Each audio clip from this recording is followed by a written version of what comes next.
Halo semuanya, bagaimana kabar Anda hari ini? Kami berharap semuanya baik-baik saja.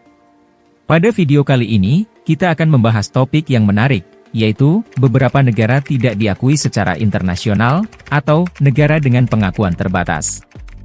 Kita akan menjelajahi negara-negara yang menghadapi tantangan politik dan hukum dalam perjuangan mereka untuk diakui secara internasional.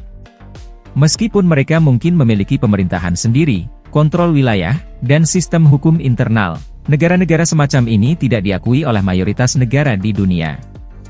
Tanpa basa-basi, mari kita mulai. Ada beberapa faktor yang dapat menyebabkan negara tidak diakui secara internasional atau memiliki pengakuan terbatas. 1. Perselisihan wilayah. Perselisihan wilayah yang kompleks dan konflik bersenjata antara kelompok etnis, suku, atau negara dapat menyebabkan deklarasi kemerdekaan atau pemisahan wilayah. 2. Kebijakan luar negeri negara-negara besar. Negara-negara besar memiliki pengaruh politik dan kepentingan strategis yang kuat. Jika negara besar tidak bersedia mengakui atau mendukung kemerdekaan sebuah entitas politik, maka pengakuan internasional mungkin tidak tercapai. 3. Hambatan hukum dan politik. Ada sejumlah peraturan dan prosedur yang mengatur pengakuan internasional suatu negara.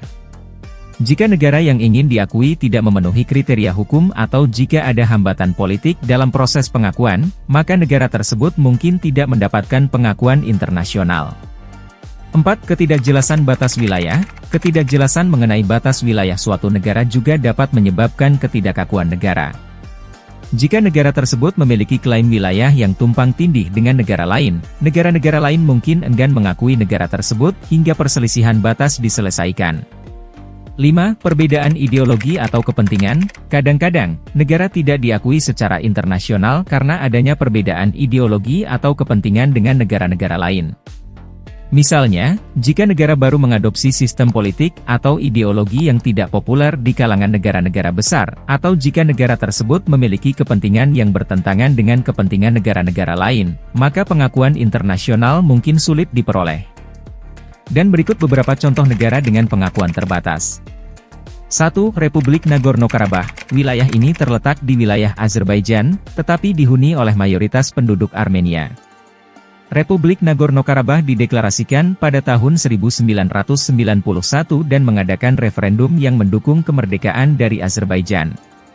Namun, tidak diakui secara internasional. 2. Republik Abkhazia, terletak di Georgia. Republik Abkhazia memisahkan diri pada tahun 1992 setelah konflik bersenjata dengan Georgia.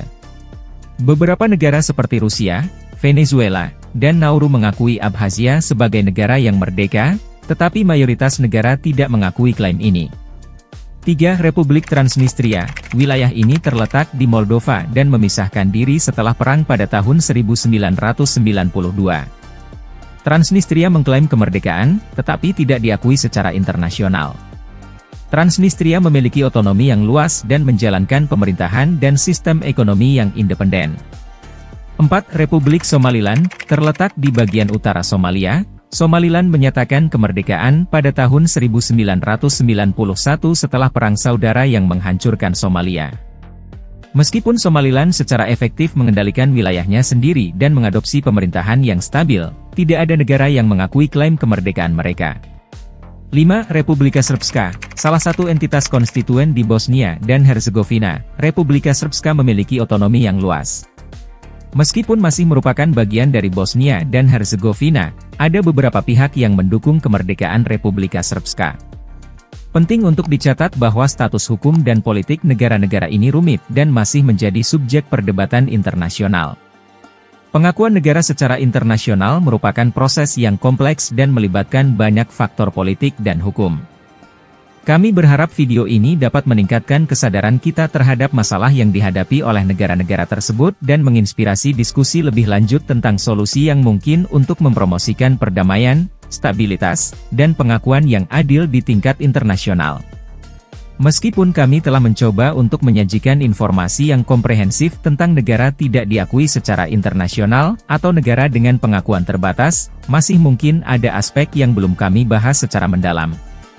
Jika Anda ingin mempelajari lebih lanjut atau melakukan riset lebih lanjut tentang topik ini, kami mendorong Anda untuk menggali sumber-sumber yang terpercaya dan mendalam untuk memperoleh pemahaman yang lebih lengkap. Jika Anda menikmati video ini, jangan lupa untuk memberikan like, subscribe ke channel kami sebagai support untuk mendorong kami dalam menyajikan informasi menarik lainnya. Tidak lupa bagikan video ini kepada orang-orang yang mungkin juga tertarik dengan topik ini. Terima kasih telah menonton dan sampai jumpa di video-video berikutnya. Tetaplah berpikir kritis dan terbuka terhadap berbagai perspektif.